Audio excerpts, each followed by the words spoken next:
Even with mixed impressions, live service trappings, and looter-shooter gameplay, there was some anticipation for Suicide Squad Kill the Justice League. It's Rocksteady's first game since 2015's Batman Arkham Knight, and now it's lowest rated, which is hardly ideal. Nevertheless, after a rumored 7 years of development, it's interesting to see it upstaged by another live service shooter, Arrowhead Game Studios' Helldivers 2 for PS5 and PC.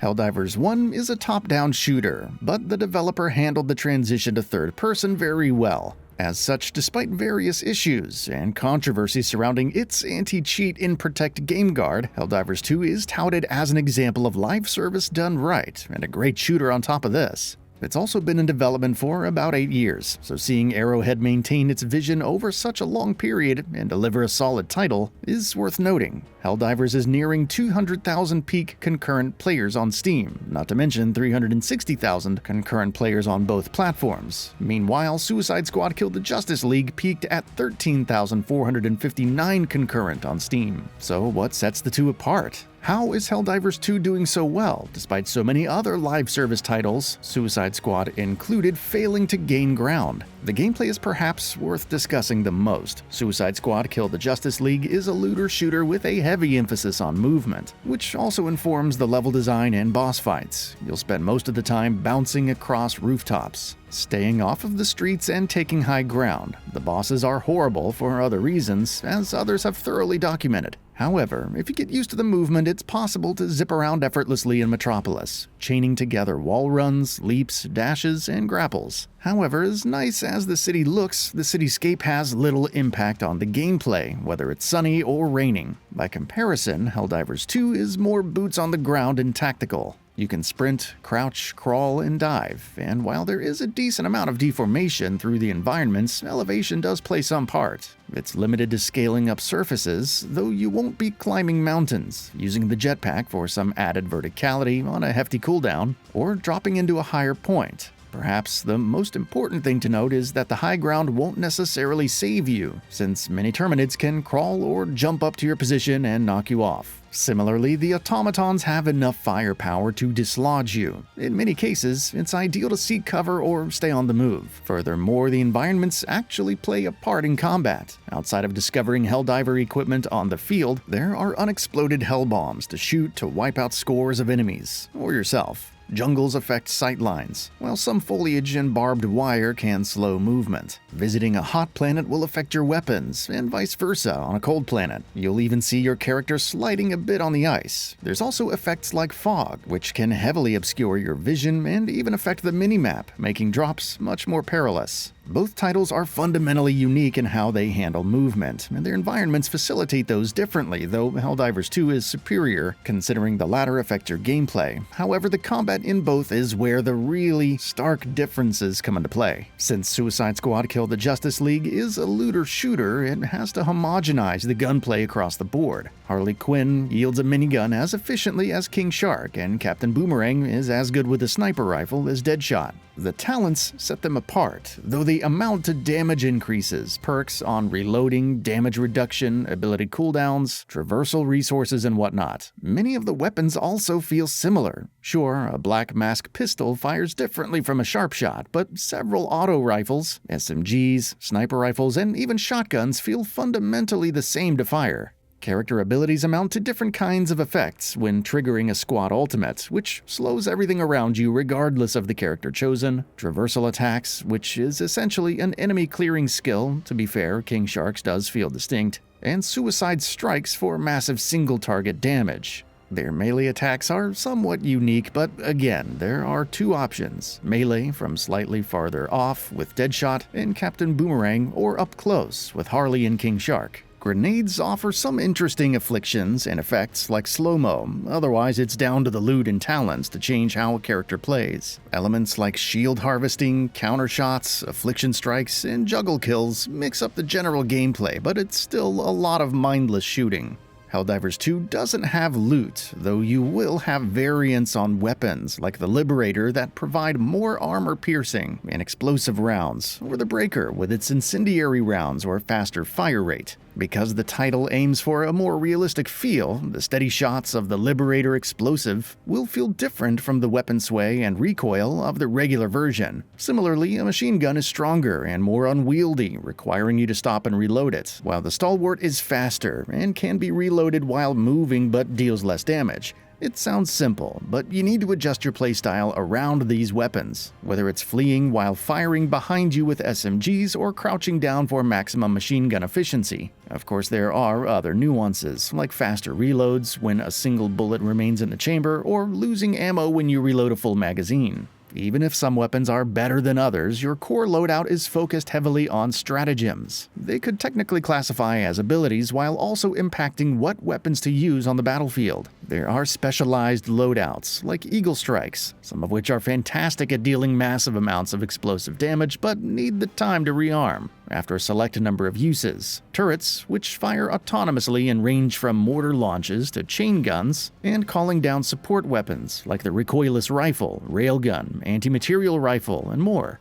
Helldivers 2 also encourages actual cooperation with some of its weapons. The autocannon and recoilless rifle fire much faster when a teammate assists with the reloads. You also need to pay attention to objectives. If chargers are the targets, bring in a railgun or rockets to destroy the armor on their legs, and finish them off with regular weapons. If the automatons are being the automatons and resisting democracy, bring a shield or a barrier stratagem for added survivability, or an anti-material rifle or railgun to quickly punch through their armor. The fact that both factions are distinct, right down to how they call for backup, also impacts your tactics. Another area where Helldivers 2 is superior is in the objectives. Suicide Squad Kill the Justice League offers similar missions across the board, from killing enemies and picking up things to deposit them in capturing zones and destroying crystals to blow up an incubator. There's a severe lack of variety, and the game attempts to make up for it by imposing frustrating restrictions, like enemies only taking damage from afflictions, countershots, and whatnot. Helldivers 2's objectives are, well, proper military objectives. You'll have to set up a radio tower, which includes manually orienting it, which teammates can help, or destroy bug nests and automaton factories with stratagems, grenades, or a well-placed drop pod.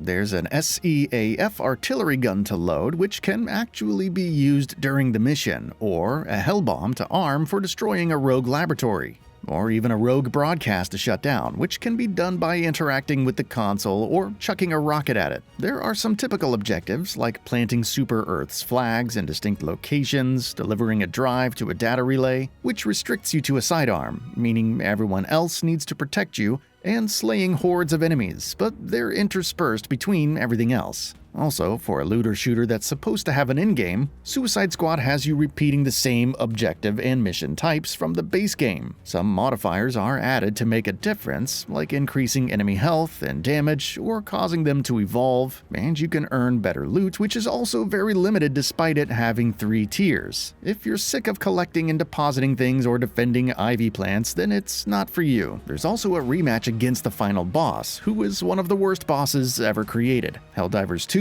on the other hand, has an enormous Galactic War campaign that plays out over months. You team up with other Helldivers to liberate other planets, with complete objectives adding a bit more to the liberated status. Clear a system, and it's on to the next one. Pretty straightforward. However, multiple difficulties influence the number of missions in each operation, while also doling out more rewards. The endgame is tackling more challenging difficulties and unlocking all of the ship upgrades and stratagems while one-upping the automatons and terminids. Again, it sounds simple, but there are high stakes and personal drama, and when you see a planet that has been liberated, there's a discernible feeling of having done your part. Meanwhile, in Metropolis, the Justice League and the final boss could be dead, but the city is still the same because, of course it is. Finally, there's the topic of monetization. Suicide Squad Kill the Justice League has an in-game store that sells cosmetics for real money. There's some to unlock in the base game with color options, but if you want the good stuff, pony up some cash.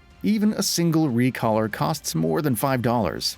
Helldivers 2 also has microtransactions, and garnered controversy for putting armor and weapons in its premium war bond, with armor also appearing in the shop. However, they don't provide an advantage over everything you earn for free. If you decide to spend money, the cheapest armor will cost about $2. Of course, there's also the fact that you can get the premium currency, super credits, by simply exploring in-game, or from the free war bond with medals earned by completing missions. The rate at which they're earned, combined with the relatively low cosmetic prices, is a big advantage over Suicide Squad. At least battle passes for the latter don't expire, just like war bonds in Helldivers 2, which is nice. There are some areas where one could credit Suicide Squad over Helldivers 2, like the cutscenes and voice acting. Story and sound design are more subjective, though both are very good at the latter. You could even say that quick play is superior in Rocksteady's looter shooter because it actually works, compared to Arrowhead's, where even manually searching lobbies doesn't guarantee you'll get into a game.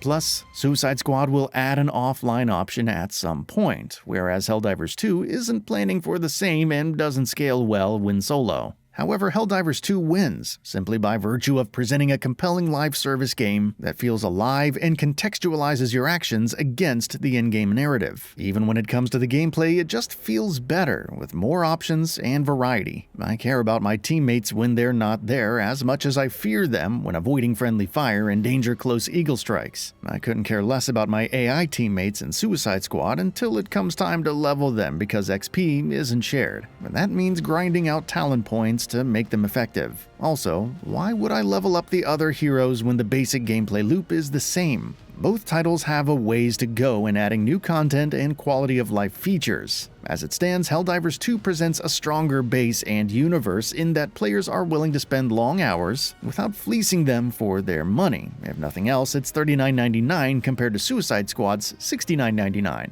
In terms of hours played to money spent, it's the better long-term deal going by the current Galactic War campaign alone. And with that, we reached the end of the video. Have anything to say? Let us know in the comments below. Also, we upload new videos every single day on GamingBolt, so please consider subscribing as it really helps us out. Thanks for watching.